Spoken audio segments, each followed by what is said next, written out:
tell me about the first time you tasted wine. Yeah. How old were you the first time you tasted wine?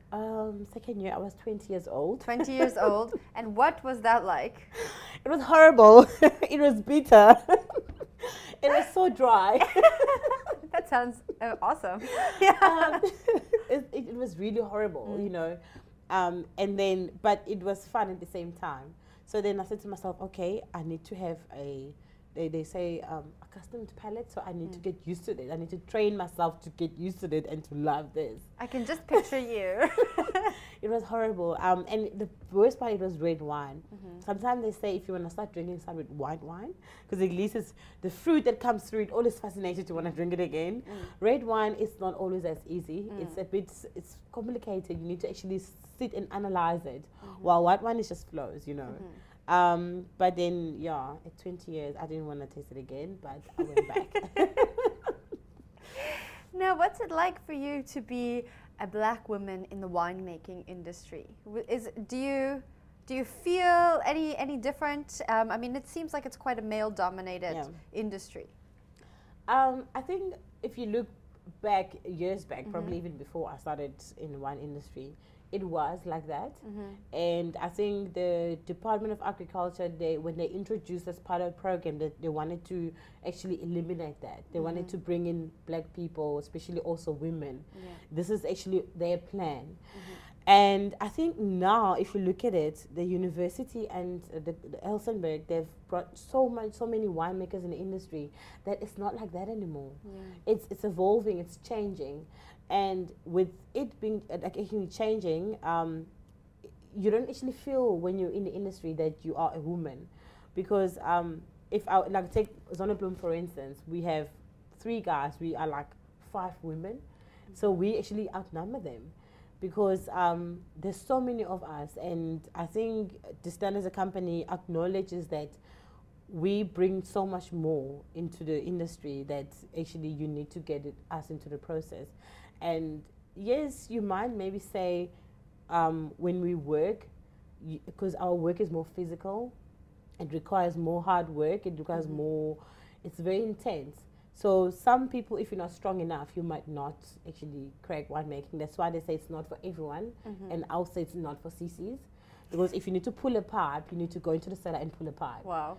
And if the guy is not pushing the pump, you need to get there and push the pump. But it doesn't mean that if you, and even a guy, if you're not strong enough, you cannot do that. Right. So I think you just have to erase it in your mind and say, this is a job. I'm required to do it, and I have to do it. And then if you get into that program, who cares who's the man, who's a woman? I think I like the way you think. The only problem is when it comes to sport. If you're not up to date with your sport, then you have a problem. What's your favorite wine? My favorite. Your favorite grape variety? I love Cab. I love Cabernet Sauvignon because I always say Cabernet Sauvignon sort of like represents me. I wonder if that 20-year-old ever thought she would be saying that. No, yeah. No. You know, I never actually even thought I would. When someone will ask, I always hear people ask, "What's your favorite one?" I'm like, I actually don't know. And then I think that's what got me out to go and taste because I need to find my favorite wine. And then obviously then having to go through the internship program with the Cape Makers Guild, I got to be exposed to different styles of wines, to different wines, and then I got to realize what is my favorite. Because I love the Cab. It's so bold and it's a very strong colored wine. It's a backbone for any blend. Like we have our blend with Laureate blend, which is more Cabernet based, and as it makes everything stand firm and strong.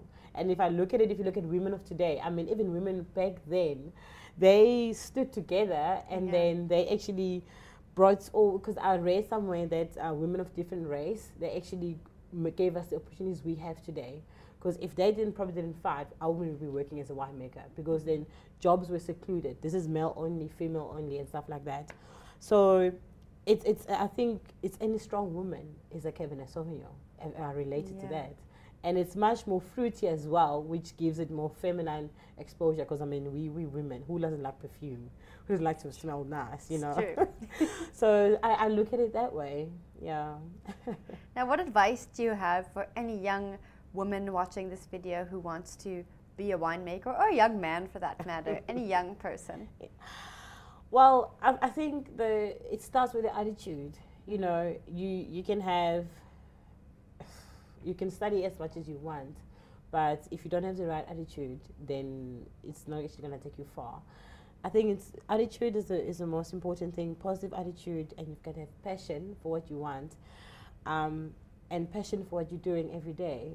Because I mean, if I was not passionate, I was about making wine, I would complain every time about harvesting season, but not realizing it's actually every year.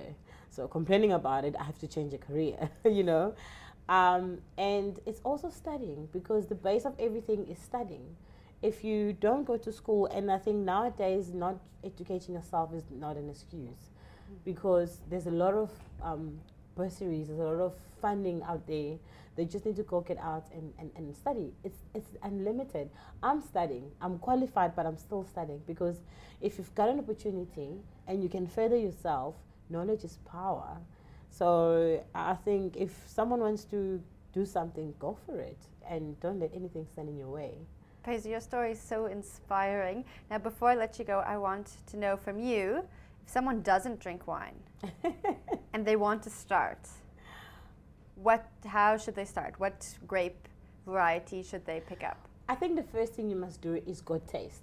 Taste? Yes. Okay. It's like when you wake up on Saturday morning and you have nothing to do, go to the wine lands. I like your thinking. That's what I do when I wake up on Saturday and have nothing to do. Go to the wine lands, you know. Go taste different wines. Then you'll find the one that works for you.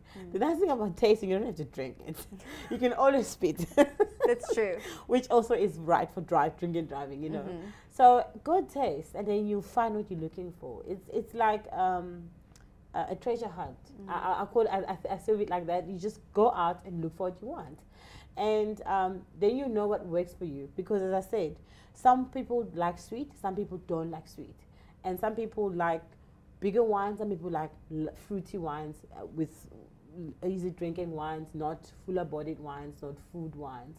You will never know unless you go try and taste it. So. And it's important not to be intimidated, right? Not at all. Right. You know, you get wine snobs, you know, that comes in and like, I know everything. Nobody knows everything. Especially those people probably know less. Exactly. They're just trying to intimidate you so you can go away. Exactly. Yeah. Praisy, it was such a pleasure meeting you. Thank you so much for coming in. Thank you for having me.